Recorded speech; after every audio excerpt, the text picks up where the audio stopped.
Hai din partea părinților, Ionuț și Viorica Elena, pentru copilașilor, pentru băiatul și fata lor, pentru Matei și Daria.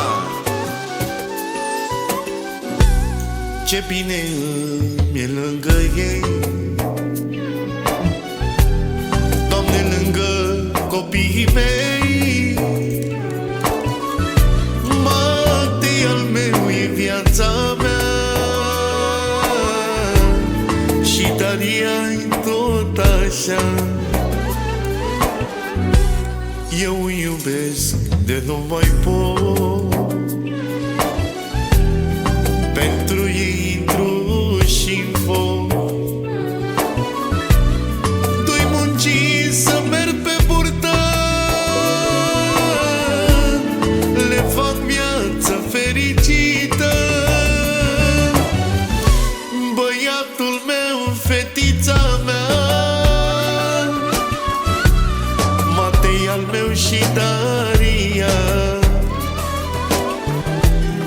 Vă iubește mult tata, vă iubește și Elena, că voi sunteți averea mea. Numai când mă ia în brațe,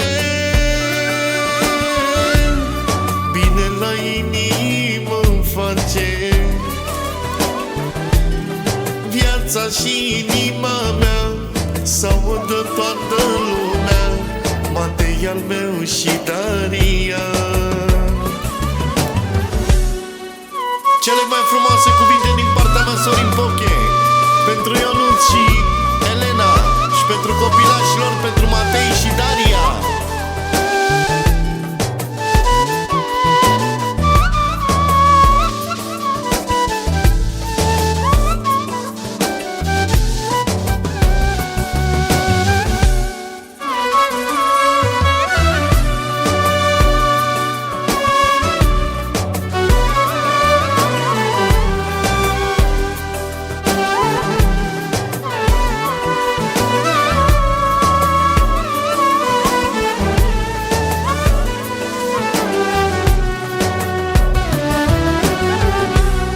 Ca orice părinte din lume,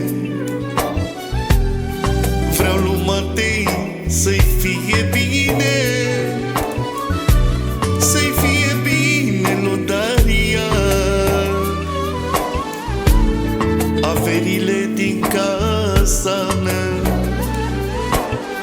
ca orice părinte din lume, vreau ca să le fie bine. Mă-ți pasă ai pe viața lor, zile cu soare fără dor. Băiatul meu, fetița mea, vă împart în două inima, jumate tu, jumate ea, că voi sunteți averea mea. Vă iubesc mult și nu vă las, vreo diferență n-am să fac între tine și sora ta.